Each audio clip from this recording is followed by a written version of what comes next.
부모님께 효도하고 공경하며 그들을 위해 공덕을 쌓아야 한다.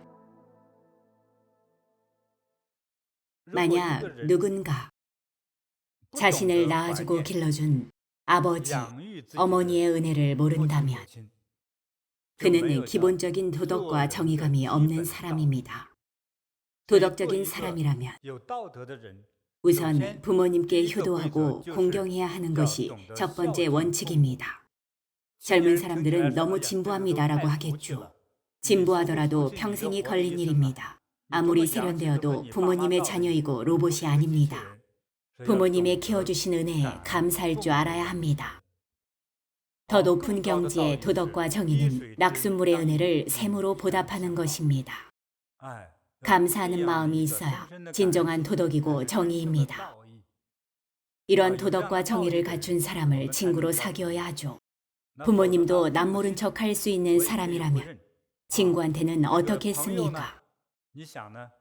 속여야 한다면 속일 겁니다. 정의가 없으니까요. 돈을 벌어야겠다는 생각뿐이고 일 처리할 때 원칙이 없습니다.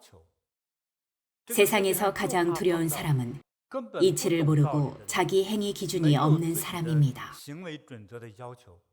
도덕도 정의도 없다면 어떤 악한 일이든 모두 저지를 수 있으니까요. 도덕도 정의도 없습니다. 도덕과 정의, 정과 의리가 있는 사람이 되려면 먼저 감사할 줄 알아야 합니다. 부모님이 자녀를 어떻게 키우는지에 대해 이야기하지 않겠습니다. 결혼을 하고 자녀를 둔 사람이라면 알 겁니다. 부모가 되어야 부모의 은혜를 알 수 있다죠. 아이를 낳아본 적 없고 결혼하지 않았다면 알 수 없죠. 부모님이요? 매일 잔소리만 해요. 어머니의 잔소리와 아버지의 꾸중에 원망과 짜증만 남습니다. 부모님은 늘 자신의 생각을 부정하고 혼내는 사람, 자신의 잘못을 지적하는 사람이라 생각합니다. 어린 시절 제가 겪었던 일이 생각납니다. 처음 부모님 곁을 떠나 티베트로 갔을 때입니다. 가는 길에 3일 동안 고열에 시달렸습니다. 결국 음식점을 겸하는 작은 숙박업소에서 몸져 누웠습니다. 돌봐주는 사람도 약도 없었고 먹을 것은 설익은 밥뿐이었죠. 기온이 영하 20도 이하로 떨어지는 혹한 속에서 설익은 밥을 먹고 따뜻하게 위로하는 사람도 없었습니다. 그때 10몇 살이었는데 평소 살뜰히 보살펴주던 어머니가 너무 그리웠습니다. 만약 부모님 곁에서 열나고 아팠더라면 적어도 계란이나 국수는 먹을 수 있었을 거예요. 그러나 차가운 벽과 벽에 얼어붙은 두터운 소리만이 제 마음을 냉랭하게 했습니다. 그제야 비로소 부모님의 세심한 배려와 품이 얼마나 따뜻한지 깨달았죠. 부모님의 사랑에 고마워할 줄 알아야 합니다. 자녀가 태어나는 순간부터 부모님은 모든 것을 자녀 위주로 생각합니다.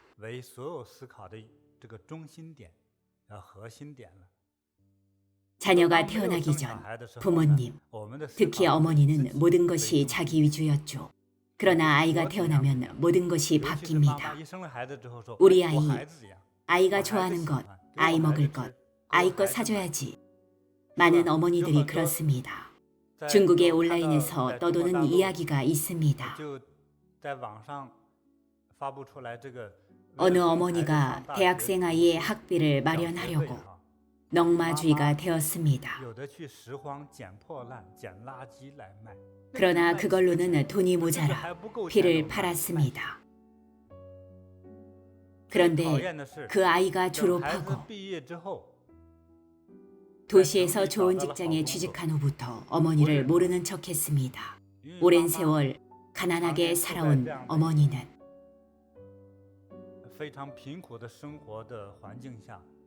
옷차림, 치장, 피부색 모두가 촌스럽고 지저분했고 아들은 그런 어머니 때문에 동료들에게 비웃음거리가 될까봐 걱정했죠. 어머니는 다해진 보따리에 손수지은 속옷을 곱게 싸서 학교 앞에서 기다렸습니다. 아들은 어머니를 보자 피하려 했습니다. 어머니가 뒤쫓아오자 모르는 사람입니다. 미치광이군요 라고 합니다. 물론 이건 부정적인 사례입니다. 사리 분별력이 없죠. 어머니는 너무 상심하여 절벽에서 뛰어내려 자살했습니다.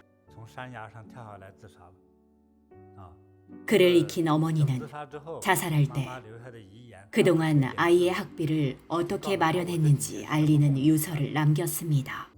아들은 사람들을 대할 면목이 없었고 극심한 고통의 나날을 보냈습니다. 그 아이는 살아있어도 생지옥에서 사는 것과 같을 겁니다.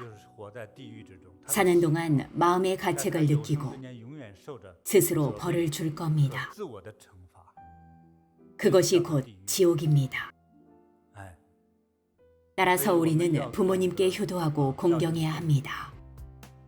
당신을 목숨처럼 사랑하는 사람, 그 사람의 눈에서 눈물이 흐르게 하지 말라. 부모.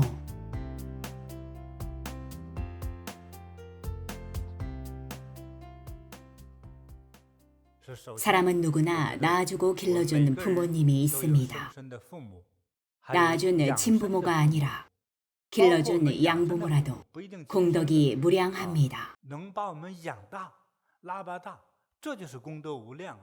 그분들에게 진심으로 감사할 줄 알아야 합니다. 살아생전에 효도하지 못했다면 그들이 왕생한 후 부처님 앞에서 그들을 위해 공덕을 쌓아야 합니다. 등이나 향을 올리고 공양할 가치가 있는 재물, 물품, 음식을 보시하고 공양해야 합니다. 공덕을 쌓아 낳아주고 길러준 부모님, 나아가 지금은 기억에 없는 7생의 부모님을 위해 주어야 합니다. 사람은 계속 윤회하며 그 과정에 소나 양으로 태어나도 돼지나 개로 태어나도 부모가 있습니다. 7생의 부모님이 모두 불보살님의 영접으로 고통과 위기, 시달림이 끊이지 않는 지옥에서 벗어나 극락왕생하게 해야 합니다. 해, 달, 별과 수명을 함께하는 곳이 극락세계입니다. 죽음도, 고통도, 번뇌도, 기아도, 멸시도, 두려움도 없습니다. 절대적인 안락함, 자유로움이죠. 단번에 이해하지 못해도 괜찮습니다. 전문학으로 설명할 수 있습니다. 사람이 사는 지구에서의 하루와 태양에서의 하루는 같은 시간일까요? 태양에서의 하루가 지났을 때 지구에서는 한 달이 지났을 겁니다. 시공간의 개념에 큰 차이가 있습니다. 이렇게 부처님 환희의 날에는 낳아주고 길러준 부모님과 조상을 기리고 공덕을 쌓아야 합니다. 그분들이 불보살님의 가피와 영접을 받아야 우리 인생이 편안해집니다. 가족이 교도소에서 고생하고 있다면 마음이 편할 수 있을까요? 심장이 자주 두근거리는 이유가 무엇일까요? 심장이 안 좋다고 말하기도 하죠. 심장이 안 좋다면 살아있는 가족이 있습니까? 만약 자녀가 멀리 해외에 있고 자녀의 삶이 여의치 않다면 부모로서 마음이 편할 리 없습니다. 늘 가슴이 두근거리고 심장이 떨릴 겁니다. 왜 그럴까요? 아이가 그곳에서 번뇌에 시달리고 화를 내고 있어서 마음이 갑갑한 겁니다. 아이가 그곳에서 두려워하고 있으면 부모의 마음은 떨리고 괴롭힘을 당하면 부모의 마음은 아픕니다. 그러니 심장이 멀쩡할 리 없죠. 특히 자녀가 많을수록 부모는 심장이 좋지 않습니다. 결국 아이에게 괴롭힘을 당해 죽거나 화 때문에 숨이 끊어질 수도 있습니다. 분명 잘못된 일인데 아이가 고집을 부리면 화가 치밀어 숨이 넘어가기도 합니다. 속이 좁거나 면역력이 떨어지는 사람은 화가 나서 죽어버립니다. 자녀 때문이죠. 낳아주고 길러준 가족이 지옥에서 고통에 시달리고 있다면 어떻게 될까요? 부처님의 가장 중요한 제자 중 한 사람이 부처님과 한 달 동안 수행을 한 후 깨달음을 얻었습니다. 그는 목걸련 존자라고 합니다. 대성취자는 존자, 금강, 나한, 보살이라는 존칭을 붙입니다. 목걸련 존자는 어머니가 그리워 찾아보니 지옥에 계신 것을 발견했습니다. 그녀는 굶주리고 옥졸의 벌에 시달리고 있었습니다. 목걸련 존자는 수행이 잘 되고 이해력이 뛰어났으며 법력이 강하고 신통력이 있었습니다. 경전의 기록에 따르면 그는 오한 육신통에 모두 능통하여 성불의 경지에 도달했습니다. 그러나 사람은 깨달음을 얻었어도 인과에 따른 업을 모두 갚지 못할 수 있습니다. 결함이 전혀 없는 원만함을 이룬 것과 다르죠. 깨쳐서 이치를 아는 것과 빚을 진 것은 다른 얘기입니다. 깨달음을 얻어도 빚은 다 갚지 못했습니다. 특히 목걸련 존자 어머니는 빚을 다 갚지 못했죠. 그래서 왕생한 어머니는 지옥에서 고통을 받고 있었습니다. 목걸련 존자는 법력을 통해 지옥의 어머니께 맛있는 음식을 대접하려 했지만 음식은 어머니 입에 닿으면 모두 불덩이가 되었습니다. 목이 마르고 배도 고픈 어머니를 위해 물을 대접하려 했지만 어머니 입에 닿으면 센 물이 되어 마실 수 없었습니다. 부처님은 목걸련에게 공덕을 쌓으라고 가르쳐 줍니다. 목걸련 존자도 출가한 수행자이고 높은 깨달음을 얻었고 신통력을 지녔습니다. 그러나 부처님은 사형제들을 모두 초대하여 그들에게 도움을 받으라. 그들의 수행, 자비와 공덕으로 함께 네 어머니를 도와야 구원할 수 있다.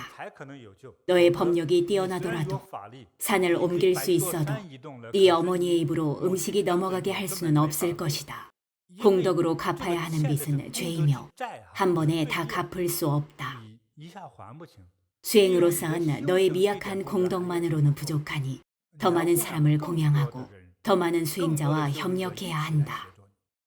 이렇게 부처님의 가장 중요한 제자 중 하나이자 신통력 제일이라는 목걸련 존자도 모든 수행자의 도움을 받아야 어머니를 구원할 수 있었습니다.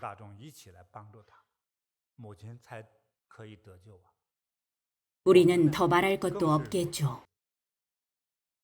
부처님이 저에게 준 오늘의 사명은 이 일을 여러분께 확실히 설명드리는 겁니다. 왜 부모에게 효도해야 하죠? 저와 약속하고 절 낳아준 것도 아니고 어쩌다 보니 아버지와의 사이에서 제가 태어난 건데 저와 무슨 상관이죠? 이런 생각은 잘못입니다. 좋고 나쁨이 완전히 달라집니다. 이치를 알았으면 우리를 낳아주고 길러준 부모님을 효심으로 대하고 부모님이 살아계시면 효도하고 그분들이 조급한 마음에 질병에 걸리지 않도록 적극 노력해야 합니다. 이미 왕생하셨다면 그들을 위해 공덕을 쌓아야 합니다. 모든 선행에서 효가 으뜸이다. 살아계신 부모님께 효도하고 왕생한 부모님을 위해 공덕을 쌓자.